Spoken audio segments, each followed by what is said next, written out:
বলেন, হে ঈমানদার বিশ্বাসী বান্দারা, তোমরা তওবা করে, তওবাটা যদি খাঁটি তওবা হয়, আল্লাহ বলেন আসা রাব্বুকুম আইয়ুকাফিরা আনকুম সাইয়্যাতিকুম, এই তওবার দ্বারা আশা করা যায় তোমার জিন্দেগির সব গুনাহ মাফ হবে। তো আমরা আজকে আল্লাহর মহান ওলির সাথে আমরা তওবা করব, যে যার কথা আল্লাহর কথা, যার জবান আল্লাহর জবান, যাকে দেখলে আল্লাহকে দেখা হয়, সেই আল্লাহর মহান বন্ধু, জামানার মহান মুজাদ্দিদ আলহাজ আল্লামা খাজা রেজা শাহ হুজুর পীর কেবলা যান, দয়া করে তওবা পড়াবেন। যারা তরিকা নেন নাই তারা তরিকা নেওয়ার নিয়ত করেই আপনারা তওবা করবেন, এবং তওবার পরে খাজা বাবার হাত থেকে সেই আপনারা কলবের মুকাম দেখায় নেবেন। মা বোনেরা আপনারা পীর আম্মার কাছ থেকে কালবের মুকাম দেখায় নেবেন। সকলেই তরিকার নিয়মে তওবা করবেন, তরিকা গ্রহণ করার নিয়ত করে সকলেই বাবাদের সাথে সাথে তওবার কালামগুলি পাঠ করেন, পড়েন। আমাদের এই তরিকা মুজাদ্দেদের তরিকা, হযরত মুজাদ্দেদ আল-ফিসানি রাহমাতুল্লাহ আলাইহি বলছেন, আমার এই তরিকা শ্রেষ্ঠ তরিকা, এই তরিকা শ্রেষ্ঠ তরিকা। আল্লাহ পাক আমার নিকট ওয়াদা করছেন, যারা এই তরিকা গ্রহণ করবে ইলা ইয়াউমিল কিয়ামত, কিয়ামত হওয়ার ঠিক আগ মুহূর্তেও যদি কেউ এই তরিকা গ্রহণ করে, সে যত বড়ই গুনাহগার হোক, তার তকদিরের ভিতরে যদি লেখা থাকে জাহান্নামী, আল্লাহ পাক আমার নিকট ওয়াদা করেছেন হাশরের ময়দানে সকল মুজাদ্দেদিকে, মুজাদ্দেদ তরিকা গ্রহণ করেছে এই জন্য তুমি মুজাদ্দেদি, তোমার নামের সঙ্গে একটা খেতাব যুক্ত হয়েছে, যদিও খাতা কলমে লেখো না, তারপরেও আধ্যাত্মিক জগতের যে খাতা, তার ভিতরে কিন্তু তোমার নামের সাথে একটা লকব যুক্ত হয়েছে, সেটা হইতেছে কি মুজাদ্দেদি, যুক্ত হয় না। এই জন্য আল্লাহ পাক বলছে, মুজাদ্দেদ আল্লাহ পাক আমার নিকট ওয়াদা করছেন, গাফারতুল্লাকা ওয়ালিমান তাওয়াসসালা বিকা বিওয়াসিতাতিন আও গায়রি বিওয়াসিতাতিন ইলা ইয়াউমিল কিয়ামা। হে আমার বন্ধু, যারা আপনার হাতে এই মুজাদ্দেদের তরিকা গ্রহণ করবে, শুধু গ্রহণ করলে হবে না, দয়াল নবীজির কাছে তো আব্দুল্লাহ ইবনে উবাই গ্রহণ করছিল, কাজ হয়েছে? মহব্বত লাগবে, মুখে তো বলবেই, দিলে মহব্বতও লাগবে আপনার প্রতি। আল্লাহ বলেন, এটা আমি যুক্ত করলাম, যারা আপনাকে ভালোবাসবে এবং মুজাদ্দেদ তরিকা গ্রহণ করে আপনার হাতে আপনাকে ভালোবাসবে, আপনার ইন্তেকালের পর ইলা ইয়াউমিল কিয়ামা, কিয়ামত হওয়ার 1 সেকেন্ড আগে। এখন কি কিয়ামত হয়েছে নাকি? এখন তো হয় নাই।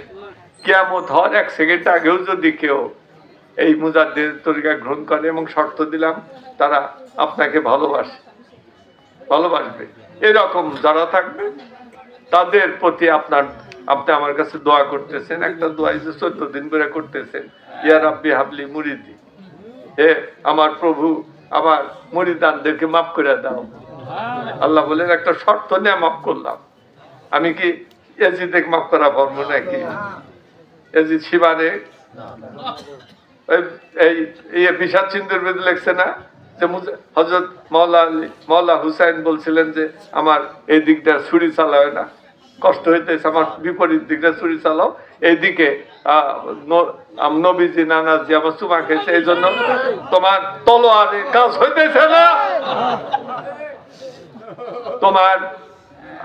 তোমাকে আমি কথা দিচ্ছি, আমাকে কষ্ট দেয় না, এই দিকটা করো, তোমাকে সাথে নিয়ে আমি ভেস্তে যাবো। এটা আপনি কথা আমার এনায়তপুরি পারিবারিক কথা, এটা তো কেতাবে লেখা নাই। উনি বলতেন, আব্বা জানের কাছ থেকে শুনছি যে বেহেশতে যদি সীমার চায়, তাহলে আমরা, দাদা জান বলতেছেন, তিনি তো মুজাদ্দেদ না, তিনি বলতেছেন আমরা যত ওলি আল্লাহ আছি সবাই বেহেশতে পাঠায় যাবো। ওই বেহেশতে থাকা যাব? সীমার যে বেহেশত, ওই বেহেশতে আল্লাহর ওলিগণ থাকবে। এই তাই ওই মহব্বত নিয়াজ করবে। আল্লাহ পাক আমার নিকট অর্ডার করছেন, যারা এই মুজাদ্দেদ তরিকা গ্রহণ করবে ইলা ইয়াউমিল কিয়ামা, কিয়ামত হওয়ার 1 সেকেন্ড আগে তাদের কপালে যদি লেখা থাকে জাহান্নামী, তারপরেও এই মুজাদ্দেদি কথাটা থাকার জন্য হাশরের ময়দানে আমি, হে আমার বন্ধু মুজাদ্দেদ, আপনার খাতিরে সকল মুজাদ্দেদিকে আমি মাফ করে দেব। তাহলে একটা বিরাট সার্টিফিকেট আছে না। এই মুজাদ্দের তরিকা গ্রহণ করার জন্য আমি সবাইকে দাওয়াত দিই। খাজা বলছেন দাওয়াত দিবা, তরিকা দিবা। আমার প্রতি আব্বাজান একবার না শতবার নির্দেশ দিচ্ছে, এবং অনেকে জানে, আর মনে জানে যে আব্বাজান যখন আমি আব্বাজান মঞ্চে রাত 3টা বাজে, 2টা বাজে, 1টা বাজে, প্রচন্ড ঠান্ডা, ওই দিনাজপুর গেছিলাম, আমি কই এত ঠান্ডা 4-5টা কম্বল দাও, কুলাম যাইতেছে না। ফজরের সময় কই যে মুরগি বাঁকে না, কে মুরগি বাঁকে না, ঠান্ডা, হিমালয়ের ঠান্ডা, মুরগি বাঁকে না, এত ঠান্ডা, মুরগি পর্যন্ত বাঁকে না, মোরগ মুরগি তো আর বাঁচে না, মোরগ পর্যন্ত বাঁকে না, এত ঠান্ডা। কোনটা বলতেছিলাম? হ্যাঁ, ওই সময় তো মঞ্চে ঠান্ডার সময় আব্বাজান যাইতেন না, বলতেন রেজা, বাবা রেজা যাও। এনায়তপুর পীর সাহেব বলতেন রেজার শাহ, কোনোদিন রেজা একটু খালি বলতেন না, রেজার শাহ। আমি এই জন্য বলছি যে আমাকে ওই এনায়তপুর পীর সাহেব যে বাসায় ডাকছে ওইটাতে ডাকবো, আমি খুশি হব। রেজার শাহ ডাকবো, এটা কিন্তু এনায়তপুরি খাজা এনায়তপুরি মুজাদ্দের তিনি কিন্তু এটা ডাকছেন। তা যাই থাক, তো অনেকবার তিনি আমাকে বলছেন যে বাবা যাও, তওবা পড়াও, এবং সবে যারা তরিকা নেবো কালবো দেখাবে। আব্বাজান বসে আছেন, আব্বাজান একদিকে কালবে ভিড়, এখন তো কমাইছে তরিকা নেই, ওই সময় তো আরো বেশি আসতো। আব্বাজান একদিকে আমাকে বলতেন বাবা তুমি আর দেখাও, এরকম দেখাইতেন না, এরকম ছিল, তাহলে হুকুম ছিল। সেই জন্য আমি বলি যে তোমরা আসো, তরিকা নাও, এবং জোর জবরদস্তি আমি কখনো করি না। কারণ আল্লাহ পাক দয়াল নবীজিকে বলছিলেন যে তোমাকে আমি দারোগা করে পাঠাই নাই যে ধৈর্য বান্ধা টান্দা নিয়ে যায় রিমান্ডে ফেলায় তরিকা দিবে, ইসলাম দিবে, এটা দরকার নেই। তুমি দাওয়াত দাও, হেদায়েত করার দায়িত্ব তো আমার। যাকে হেদায়েত করবো আমি করবো হেদায়েতে। তোমার চাচা হইছে বলে আবুল আহাবকে আমি হেদায়েত করবো না। তুমি যতই কও আবুল আহাব হেদায়েত নেই, তোমাকে দিনের মধ্যে কত বকাঝকা করে, তুমি যে ঘর মোবারকে থাকো, এটাকে আমি আল্লাহকে আমি দেখি না? তোমার ঘরের সামনে সে কাটা ফলায় রাখে, এটা আমি দেখি না? তার বউ একটা শয়তান উম্মে জামিল আসিলা, খারাপ না শয়তান, তার গলায় রশি, তাব্বাতিয়া দাবিল হাবে ওয়াতাব মাগনানহু মালুহু মা কাসাব সাইয়াসলা নারান যাতা লাহাবেও আমরাতু। এই আমরাতু তার বউ আরো বেশি খবিস্তা। আল্লাহ পাক খেপছেন না তার বউর উপরে? আর কি হেদায়েত ছিল? নবীজি চাইলে কি হেদায়েত হয় নাই? তাই যারা হেদায়েত আছে হবে, আর যারা নাই নাই। এমন আমার মাথা ব্যথার কি আছে? আমি দাওয়াত দিয়ে গেলাম, হয়ে গেল। পড়েন আমার সাথে সাথে আউযু বিল্লাহ মিনাশ শাইতানির রাজিম, বিসমিল্লাহ এর রহমানির রহিম, কালিমায়ে তাইয়্যিব, লা ইলাহা ইল্লাল্লাহু মুহাম্মাদুর রাসূলুল্লাহ, তাওবা আস্তাগফিরুল্লাহ রাব্বি মিন কুল্লি যামবি ওয়া আতুবু ইলাইহি।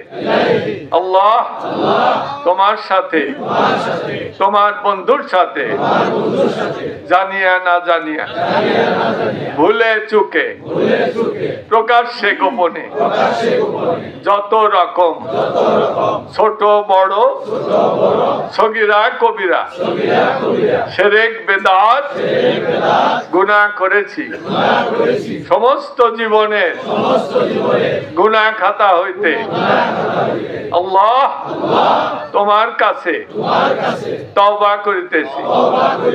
আল্লাহ তোমার হাবিব পাকের কদম মুবারকের ওসিলায় তওবা কবুল করো, গুনাহ মাফ করো।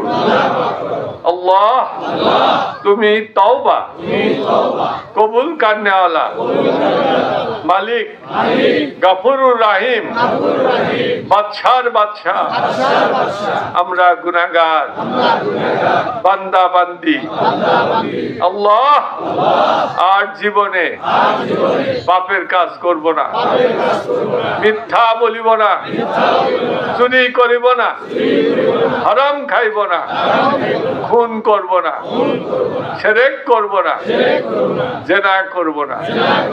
আল্লাহ তোমার পাক নামের কসম করিয়া প্রতিজ্ঞা করিয়া বলিতেছি হযরত রাসূল পাকের এই সত্য তরিকা দাদা পীর দস্তগীর হযরত গাউসুল আজম খাজা বাবা শাহ এনায়েতপুরী শম্ভুগঞ্জি হুজুর পাকের দামান মুবারক নিসবত মারা দম পর্যন্ত আর ছাড়ব না। এই অঙ্গীকারে তরিকায় নকশবন্দিয়া মুজাদ্দিদিয়া কবুল করিলাম। সত্য তরিকায় চিরদিন কায়েম থাকিব। ওয়াজ বসে দেব না।